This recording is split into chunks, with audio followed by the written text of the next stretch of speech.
నేను గర్వంగా చెప్పేది ఏంటంటే ఇందులో ఉన్న స్క్రీన్ ప్లే ఇండియాలో one of the best screen play అవుతుంది.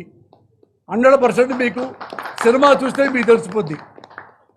సినిమా చూసి ఎండు వరకు మీకు ఏం జరుగుతుందో తెలియదు చివరి వచ్చేవరకు. అలాగే నేను మంచిగా ఈ కథ రాసుకున్నా. ఇది ప్రజలకు బాగా నచ్చుతుంది. ఇది అందరూ చూడొచ్చు. ఈ సినిమా భయం లేకుండా చూడొచ్చు. ఏముందో ఇందులో ఉందేమో ఏమీ లేదు. తెలుగుదేశం పార్టీ వాళ్ళు చూడొచ్చు, వైసీపీ వాళ్ళు చూడొచ్చు, కాంగ్రెస్ వాళ్ళు చూడొచ్చు, సిపిఎం సిపిఐ చూడొచ్చు, బీజేపీ చూడొచ్చు, జనసేన చూడొచ్చు, అందరూ చూడొచ్చు. వాళ్ళందరికీ నచ్చే సినిమా ఇది. ఇంకా మీరేనా అడిగితే చెప్పండి.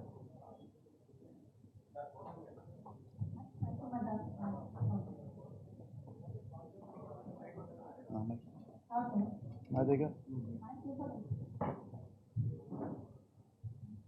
ఇందాక మీరు చెప్తూ రాజకీయ పార్టీలు అంటే ఎవరైతే బిజినెస్ చేయడానికి వస్తారో వాళ్ళ గురించి ప్రజాసేవ చేయడానికి వస్తారో అంటున్నారు. అవి ఇప్పుడు ప్రత్యక్షంగా జరుగుతున్న విషయాలే కదా.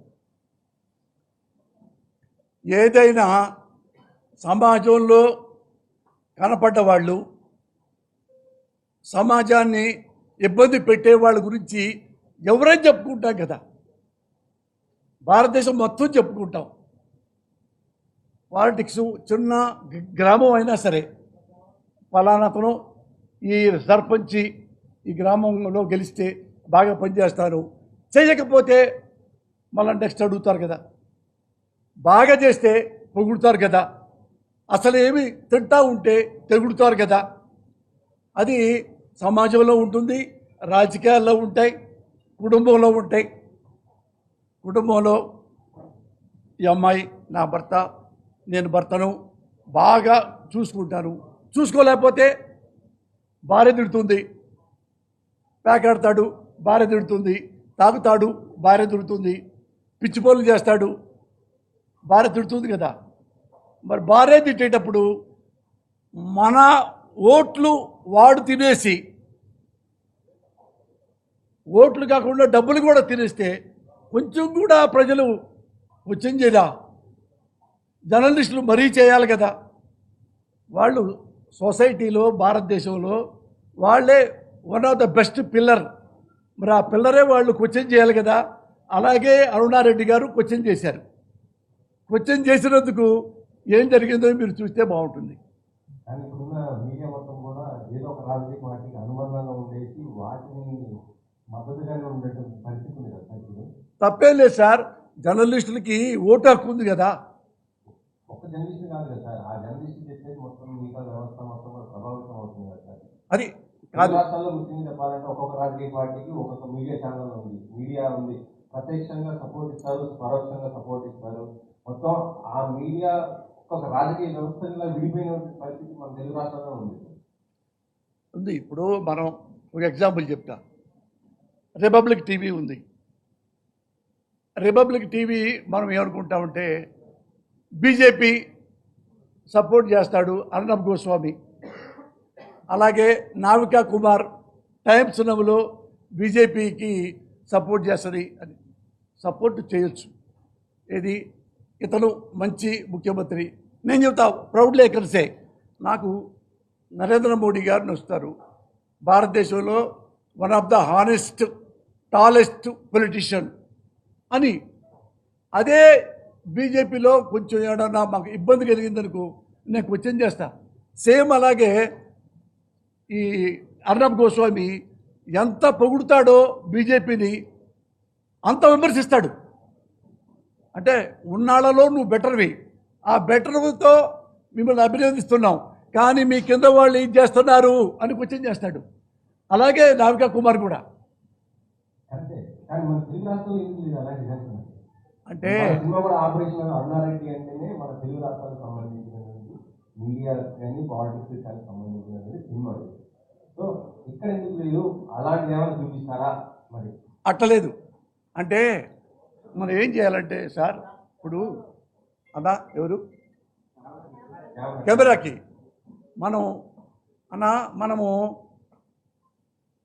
మన ఇంట్లో భార్య బియ్యం జరుగుతుంది. రెండో మూడో ఉంటాయి గడ్డలో రాళ్ళు తీసుకుంటూ ముందుకు వెళ్ళాలి తప్ప ఈ రాయి ఉంది మొత్తం చండాలు ఏంటట. ఎప్పుడైనా సినిమాల్లో కానీ రాజకీయాల్లో కానీ ఉద్యోగస్తుల్లో కానీ ఎవరైనా కానీ ఒకడో ఇద్దరో పొరపాటుగా ఉంటుంది. ఇద్దరు ముగ్గురు పొరపాటు చేస్తే భర్తలు ప్రపంచంలో భర్తలంతా చండాలు ఏంటట. ఒకటి నేనే తప్పు చేస్తాను, అందరు ముగ్గుళ్ళు చండాలు ఏంటట.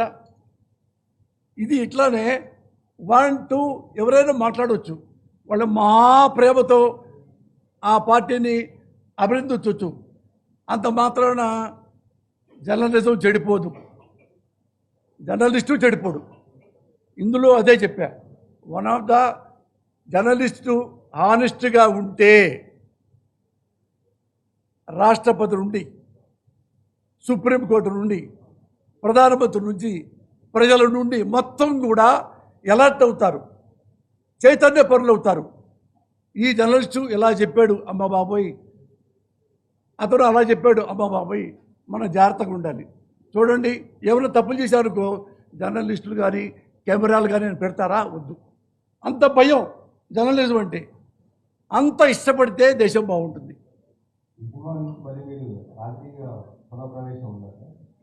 ఇది రాజకీయాల సంబంధమే లేదు. ఇప్పుడా నేను చానాళ్ళ తర్వాత సినిమా చేసుకుంటున్నానబ్బా, చానాళ్ళ తర్వాత సినిమా చేసుకుంటానబ్బా. నన్ను రోడ్డు మీద పడేయమాకండబ్బా. ప్రజాసేవలో ఉండాలంటే సేవ చేయాలి, జైలుకి వెళ్ళాలి, తప్పేం లేదు, మీకు తెలుసు కదా. అందుకని ఈ కొంచెం నన్ను క్షమిస్తే సినిమా బాగా చేసుకుంటానబ్బా.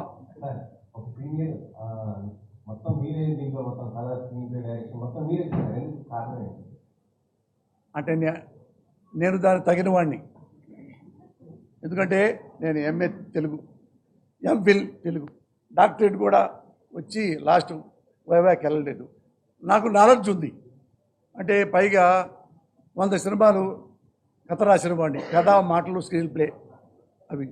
తర్వాత ఆర్టిస్ట్ మీకు తెలుసు, నేను అన్నీ రాయగలను. ఎడిటింగ్ నాకు ఎడిటింగ్ చాలా బాగా ఇష్టం. One of the best editor అని నేను నమ్మకం నాకు. అలాగే స్క్రీన్ ప్లే నాకు బాగా ఇష్టం. నేనే ఎప్పుడు స్క్రీన్ ప్లే రాసుకుంటా, నేనే వేసుకుంటా. ఇది ఎడిటింగ్లో కూడా ఇవి అన్ని రకాలు నాకు తెలిసినవే చేస్తా. ఇప్పుడు నాకు లవ్ సీన్స్ నాకు రావంటే పనికి రావడం. అలాగే డ్యాన్సు అల్లు అర్జున్ లాగానే చేయలేను కదా, మహేష్ బాబు లాగా లవ్ చేయలేను కదా. నాకేం తెలుసో నేను ఎలా చేయగలను అదే ఈ సినిమాలో చేశా. అది తెలియనప్పుడు కూడా ఒక మంచి అమ్మాయిని తీసుకొని లవ్ సీన్స్ అట్లాంటి సినిమా పెట్టడం. అంటే భవిష్యత్తులో ఆయన ఇక్కడ తెలుగు రాష్ట్రంలో ఒక పార్టీ నుంచి ఇలా చేయొచ్చు అనేది ఆ రకంగా హింసిస్తున్నారా? అట్టలేదు. ఎందుకంటే ఆ ప్రశ్న దుర్యోధన చూడండి, అందులో నరసింహ గారు తెలుసుగా మీకు, తెలుగుదేశంలో అప్పుడు 4 సార్లు ఎమ్మెల్యే అయ్యారు, ఒకసారి మంత్రి అయ్యారు. ఆయన్నే ముఖ్యమంత్రి పెట్టుకున్నా అంటే వాళ్ళ యాటిట్యూడ్ బాగుంటుంది అనే.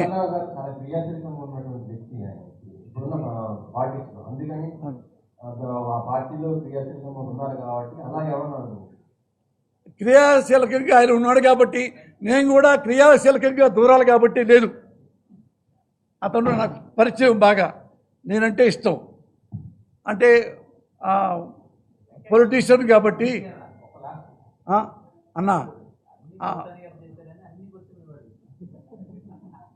ఏందన్నయ్య అంటే రఘునందన్ గారు నేనంటే బాగా ఇష్టం, నాకు ఆయన బాగా ఇష్టం. ఆయన గెటప్ బాగుంది. నేను అడిగాను, అన్నా మీరు సీఎం క్యారెక్టర్ ఇస్తే బాగుంటుందంటే కథ విన్నాడు, విని బాగుంది మురళి నేను చేస్తానని చేశాడు. అంతే సంబంధం, ఇంకేం లేదు. చెప్పన్నా. సినిమా ఇండస్ట్రీ నుంచి ఇప్పుడు తమిళ్లో విజయ్ గారు పాలిటిక్స్ రావడం జరిగింది, విన్ అవడం జరిగింది. దీనిపై మీ కామెంట్ ఏంటి?